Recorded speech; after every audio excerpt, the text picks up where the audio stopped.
നോട്ടീസുമായി വന്നാൽ മുട്ടുവിറയ്ക്കുമെന്ന് കരുതിയോ? കിഫ്ബിയിലെ E D നീക്കത്തെ വിമർശിച്ച് മുഖ്യമന്ത്രി.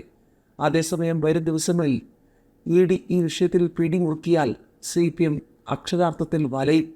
മാത്രമല്ല, ശബരിമല സ്വർണ്ണക്കൊള്ളയിൽ CBI കൂടി വന്നാൽ കാര്യങ്ങൾ കൂടുതൽ കുഴപ്പത്തിലാകും. കിഫ്ബിയുടെ പേരിൽ നോട്ടീസുമായി വന്നാൽ മുട്ടുവിറയ്ക്കുമെന്നാണോ കരുതിയതെന്നാണ് മുഖ്യമന്ത്രി പിണറായി വിജയൻ ചോദിക്കുന്നത്.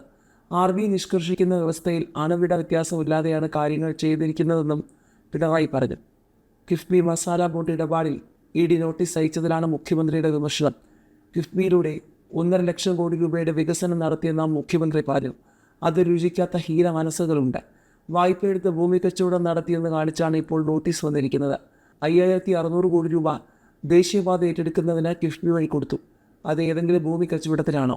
കിഫ്ബി ഏറ്റെടുക്കുന്ന ഭൂമി ഏതാവശ്യത്തിനാണോ അതിനെപ്പറ്റി. പശ്ചാത്തല വികസനത്തിനാണ് കിഫ്ബി ഭൂമി ഏറ്റെടുത്തത്. ജനങ്ങളുണ്ടായിരുന്ന നിരാശ LDF സർക്കാർ വന്നതോടെ മാറിയെന്നും ജനങ്ങളെ സർക്കാർ വിശ്വാസത്തിലെടുത്തുവെന്നും ഓരോ വർഷവും എന്തെല്ലാം ചെയ്യുമെന്ന് പ്രോഗ്രസ് റിപ്പോർട്ട് അവതരിപ്പിച്ചുവെന്നും പിണറായി പറഞ്ഞു. 600-ൽ 580 വാഗ്ദാനവും പൂർത്തിയാക്കി. 2021-ൽ പ്രോഗ്രസ് റിപ്പോർട്ട് അവതരിപ്പിച്ചു. ഒരു നാടിന് വന്നിട്ടില്ലാത്ത ദുരന്തം നേരിടേണ്ടി വന്നു. പ്രളയത്തിന് ശേഷം നാട് എങ്ങനെ രക്ഷപ്പെടുമെന്ന് ചിന്തിച്ചു. സഹായിക്കാൻ ബാധ്യതയുള്ള കേന്ദ്രം ഒരു സഹായവും ചെയ്തില്ല.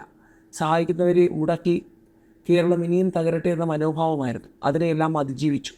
2021-ൽ UDF അധികാരത്തിൽ വന്നിരുന്നെങ്കിൽ 1600 രൂപ പെൻഷൻ ആർക്കും കിട്ടില്ലായിരുന്നു. 64,000 കുടുംബങ്ങളെ അതിദാരിദ്ര്യമുക്തമാക്കുന്നതിന് സാധിച്ചു. ഇതെല്ലാം തുടർ ഭരണം കൊണ്ടുണ്ടായതാണെന്നും പിണറായി പറഞ്ഞു. ആത്മവിശ്വാസത്തോടെ LDF തിരഞ്ഞെടുപ്പിന് ഇറങ്ങുകയാണ്. LDF കരുത്തോടെ മുന്നോട്ട് പോകണമെന്നാണ് ജനം ആഗ്രഹിക്കുന്നത്.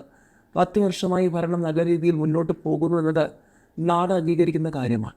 സംസ്ഥാനം അതിദാരിദ്ര്യമുക്തമായി. ഓരോ കുടുംബത്തിൻ്റെയും ക്ലേശം പരിഹരിക്കുന്നതിന് തദ്ദേശ സ്ഥാപനങ്ങൾ മികച്ച പങ്ക് വഹിച്ചു. നിർഭാഗ്യകരമായ അവസ്ഥ നേരിടേണ്ടി വന്നവരാണ് കണ്ണൂർ കോർപ്പറേഷനിലുള്ളവർ. എന്നാൽ കണ്ണൂരിലെ അവസ്ഥയല്ല മറ്റ് സ്ഥലങ്ങളിലെന്നും മുഖ്യമന്ത്രി പറഞ്ഞു.